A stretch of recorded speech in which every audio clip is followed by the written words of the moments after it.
Yang namanya bahasa Arab bagi seorang ustadz itu mutlak harus dia betul-betul paham. Kalau ternyata seorang ustadz bahasa Arabnya kurang paham, bagaimana dia akan memahami dengan benar kitab-kitab para ulama? Beliau mengatakan, Nabi SAW bersabda, pelajaran pertamanya adalah laisal mu'mini bitta'an. Kali ini saya benar-benar sepakat dengan Ustadz Yahya Badrus Salam LC.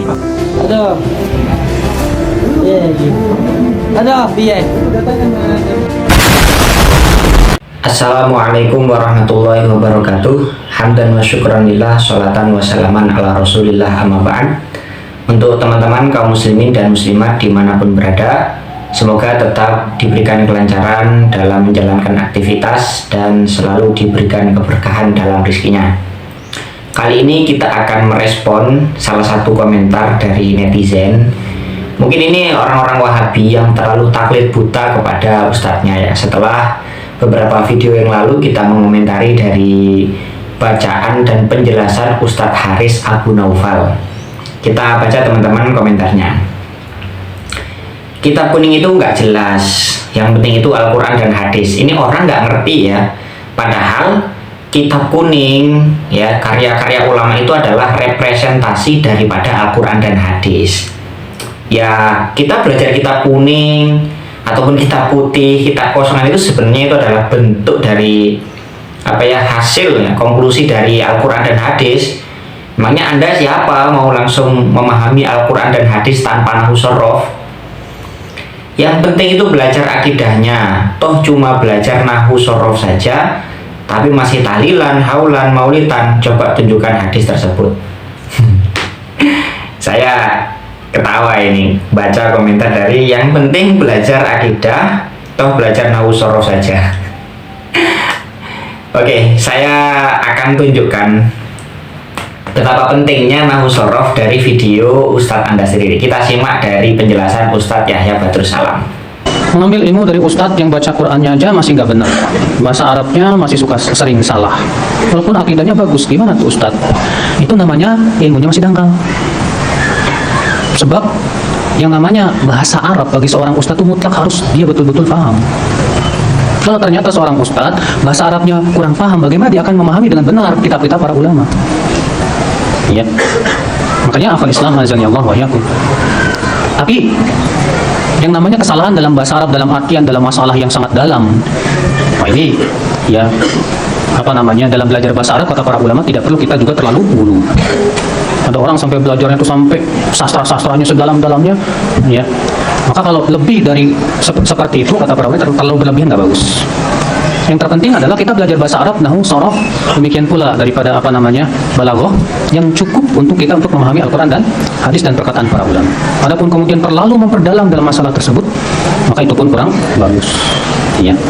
Yang jelas aneh kalau ada seorang ustadz nggak bisa bahasa Arab. Kemudian dia diustadkan padahal nggak bisa bahasa Arab. Aneh. Karena tugas ustadz itu memahamkan manusia tentang Al-Quran dan hadis. Al-Quran bahasa apa? Hadis bahasa apa? Kita para ulama rata-rata bahasa apa? Terus dia mengandalkan terjemahan, bisa jadi penerjemahnya salah. Makanya akhwat Islam azanullah, siapapun yang sudah terjun ke medan dakwah, maka wajib dia fardu ain buat dia untuk belajar bahasa Arab.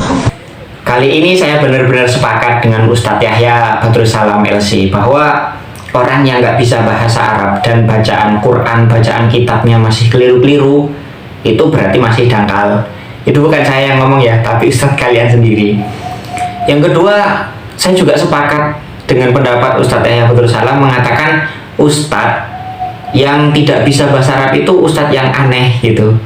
Karena mau memahamkan Al-Quran, mau memahami Al-Quran dan memahamkan Al-Quran kepada jamaahnya, tapi bacaannya keliru-keliru, bacaan hadisnya, i'rabnya hancur, itu Ustadz yang aneh. Ini bukan saya yang ngomong, tapi Ustadz kalian sendiri. Karena anda ini tidak percaya kalau kami mengatakan kayafhamu ma'aniyal Qur'ani wa sunnati daqiqatil ma'ani. Fungsinya nahwu itu untuk mempelajari, untuk mengerti makna Al-Quran dan hadis. Kalau bacaannya saja sudah salah-salah, maka pemahamannya juga salah-salah. Sehingga dikatakan wa nahwu aula awalan ayyulama idil kalamu dunahu la yufhama. Maka ilmu nahwu shorof itu penting sekali untuk dipelajari, karena kita tidak bisa paham tentang kalam bahasa Arab kecuali dengan nahwu tersebut. Jadi jangan meremehkan ilmu nahwu sorof dalam memahami Al-Quran dan hadis. Justru ustadz-ustadz Anda ini yang meremehkan nahwu sorof, sehingga bacaan dan juga pemahamannya keblinger. Coba kita cek dari salah satu ustadz panutan Anda. Beliau mengatakan, Nabi SAW bersabda, pelajaran pertamanya adalah laisal mu'mini bitta'an. Laisal mu'mini bitta'an. Aduh, Pak Khalid, itu bacaannya keliru. Mestinya laisal mu'minu bitta'ani. Al mu'minu itu jadi isimnya laisa. Laisa itu saudaranya kana, pengamalannya tarfaul isma wa tansibul khobar.